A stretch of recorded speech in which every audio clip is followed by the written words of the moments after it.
시편 145편을 보십시다.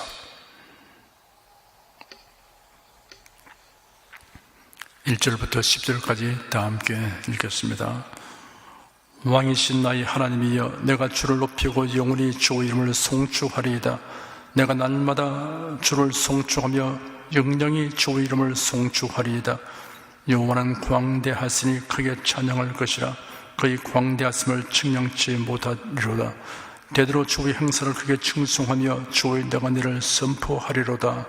주의 존귀하고 영광스러운 위엄과 주의 기사를 나는 묵상하리다. 사람들은 주의 두려운 일의 세력을 말할 것이요, 나도 주의 광대하심을 선포하리이다.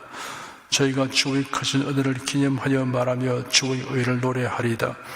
여호와는 은혜로우시며 자비하시며 노하기를 두려워하시며 인자하심이 크시도다.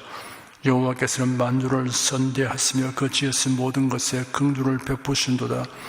여호와여, 주의 지으신 모든 것이 주께 감사하며 주의 성도가 주를 송축하리이다. 다윗은 찬송 생활에서 탁월합니다. 모든 성도에게 모범이 됩니다. 시편 145편도 다윗의 찬송시입니다. 이 시편에서 우리는 하나님을 찬송하는 생활에 대하여 많은 것을 배울 수 있습니다. 1절에 왕이신 나의 하나님이여, 내가 주를 높이고 영원히 주의 이름을 송축하리다 하였습니다. 하나님을 나의 왕, 나의 주님이라고 부르며 섬기는 사람은 하나님을 높이며 주의 이름을 찬송하는 것이 삶의 이유와 목적이 된 사람입니다. 2절에 내가 날마다 주를 송축하며 영영히 주의 이름을 송축하리이다 하였습니다. 날마다라는 말에는 좋은 날이나 고진 날이나 라는 뜻이 있고, 영영히 라는 말에는 단절됨이 없고 지속적으로 라는 뜻이 있습니다. 3절에 여호와는 광대하심이 크게 찬양할 것이라. 그의 광대하심을 측량치 못하리로다 하였습니다. 하나님의 계획, 뜻, 섭리, 일하심은 심오하고 신비합니다.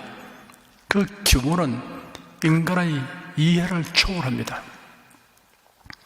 하나님의 광대하심이 우리가 찬송할 내용입니다. 4절에 대대로 주의 행사를 크게 칭송하며 주의 명한 일을 선포하리로다 하였습니다. 하나님의 행하신 일들을 말하고 찬송함은 어느 세대나 시대에 국한될 것이 아닙니다. 대대로 말하고 찬송할 것입니다. 그리고 지난 세대에 있었던 주의 행사와 주의 명한 일이 현재의 우리에게 찬송 내용이 되듯이 우리가 지금 경험하는 일들 역시 다음 세대의 찬송 내용이 될 것입니다. 찬송할 내용은 날로 누적됩니다. 5절에 주의 존귀하고 영광스러운 위엄과 주의 기사를 묵상하리로다 하였습니다. 존귀, 영광, 위엄은 하나님의 품성으로서 주님의 기이한 일들에는 하나님이 그 품성을 나타내십니다. 그 품성이 나타나 있습니다. 다윗은 찬송할 때 주님의 품성과 주님의 기사를 깊이 생각하였습니다. 우리가 배워야 할 본보기입니다.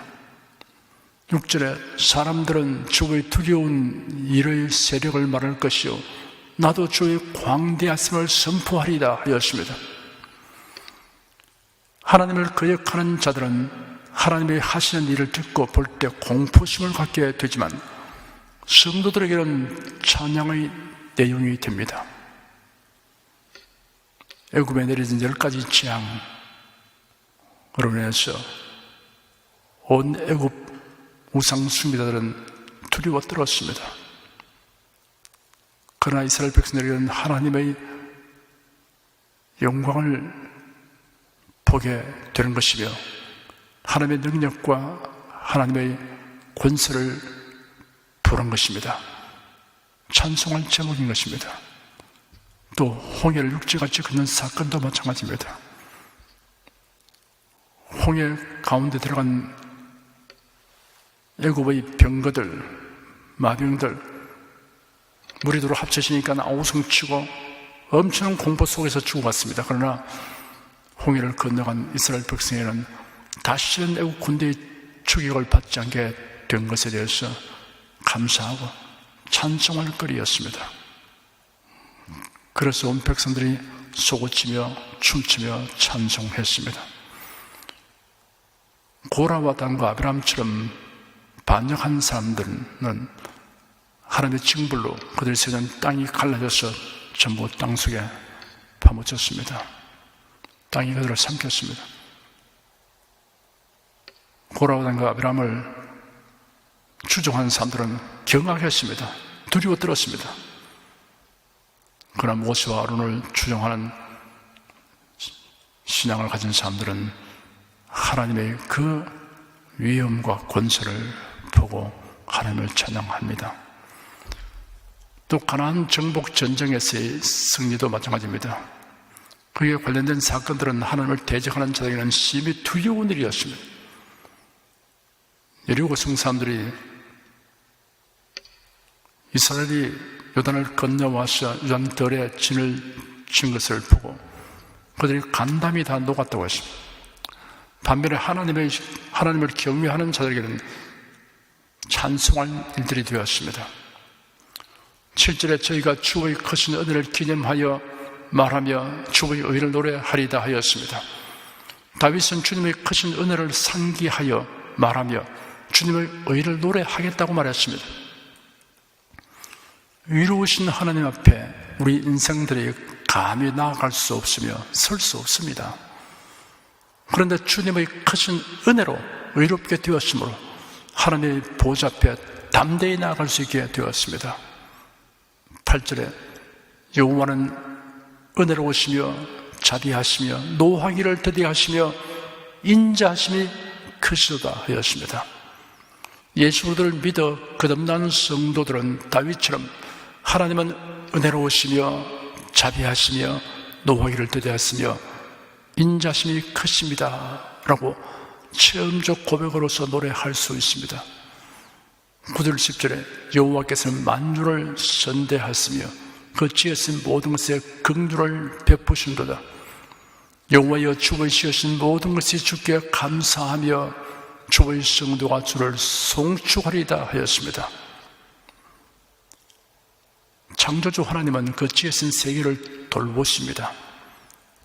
그러하지 않으면 온 우주가 질서와 조화와 아름다움을 유지할 수 없습니다. 우리가 마음을 열고 귀를 기울여 들으면 만물이 주님께 감사하는 소리를 들을 수 있습니다.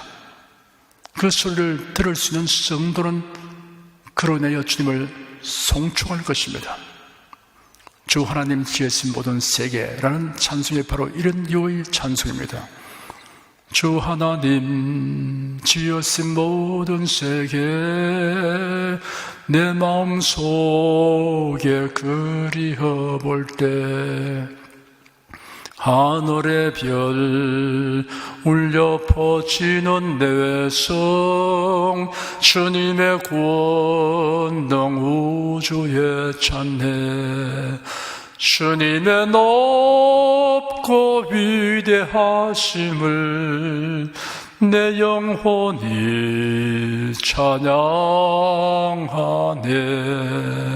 주님의 높고 위대하심을 내 영혼이 찬양하네. 숲속이나 험한 산 골짜기에서 지저귀는 저 새소리들과 고요하게 흐르는 시냇물은 주님의 솜씨 노래하도다. 주님의 높고 위대하심을 내 영혼이 찬양하네. 주님의 높고 위대하심을 내 영혼이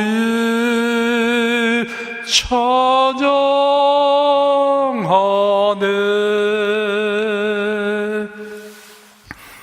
11절부터 13절까지 다 함께 읽겠습니다. 저희가 주의 나라의 영광을 말하며 주의 능을 일러서 주의 능하신 일과 주의 나라의 위엄의 영광을 인생에게 알게 하리이다.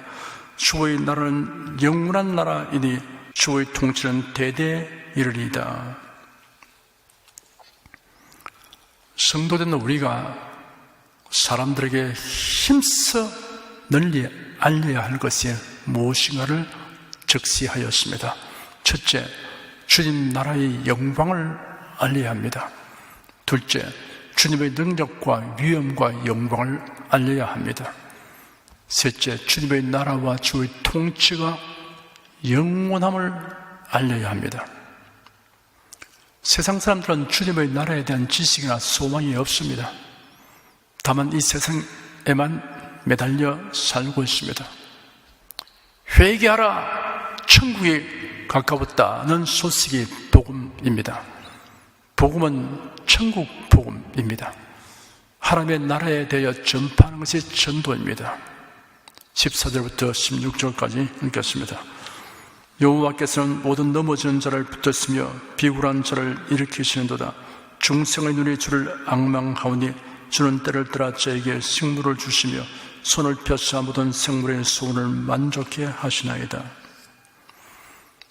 손을 펴서 모든 생물들의 욕구를 충족하게 하시는 하나님이시므로 하나님을 앙망하는 자가 넘어지고 쓰러질 때 붙었으며 일으켜주시고 때를 따라 필요한 것을 채워주신다라는 믿음을 다윗이 피력하였습니다.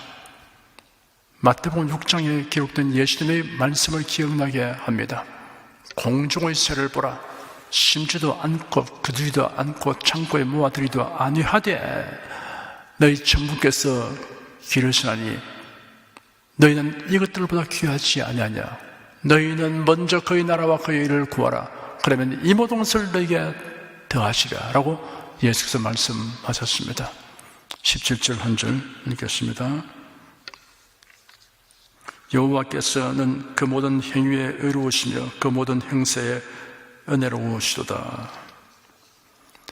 하나님을 앙망하는 자를 붙드시며 도우시고 모든 생물들을 돌보시는 그 모든 행위는 의로움과 은혜로움이라는 하나님의 성품에 의한 것입니다. 18절부터 20절까지 읽겠습니다. 여호와께서는 자기에게 간구하는 모든 자 곧 진실하게 간구하는 모든 자에게 가까이 하시는도다.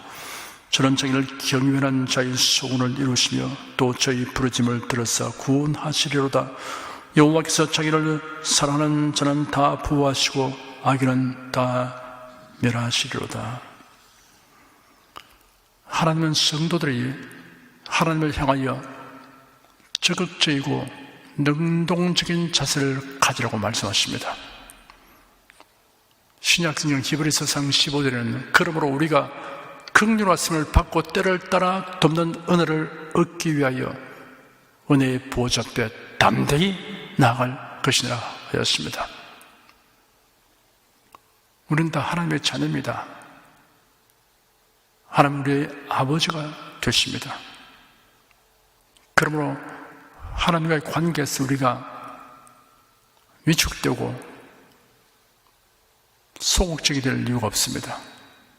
적극적으로 능동적으로 하나님 앞에 나아가야 할 것입니다. 지금 읽은 9절대로는 적극적이고 능동적인 자세 세 가지가 명시되어 있습니다. 첫째는 하나님께 간구하는 것입니다. 18절에 여호와께서는 자기에게 간구하는 모든 자, 곧 진실하게 간구하는 모든 자에게 가까이 하신도다 하였습니다. 진실하게 간구해야 합니다. 그러면 하나님이 가까이 하여 주십니다. 둘째는 하나님을 경외하는 것입니다.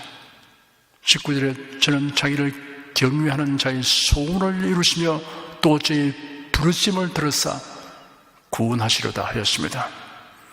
하나님을 경외하는 자기의 소원을 이루어 주시고 부르심을 들었으며 구원하여 주십니다. 셋째는 하나님을 사랑하는 것입니다.